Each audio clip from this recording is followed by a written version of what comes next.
ঠিক আছে অন করো না, অন করে বাদ দিয়ে বাকি দেখো।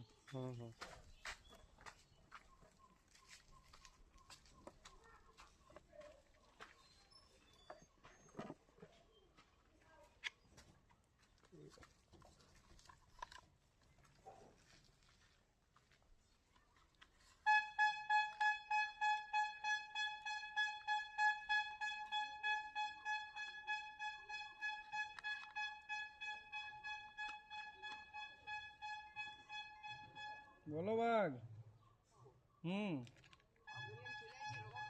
দাঁড়া, একটা ফোন দিচ্ছি, 1 মিনিট দাঁড়িয়ে যাও ভাই, আমি জাস্ট দুটো ছবি তুলবো আর ওটিপিটা নেবো, তারপর তোমাকে অর্ডার করছি, একটু কলে থাকো।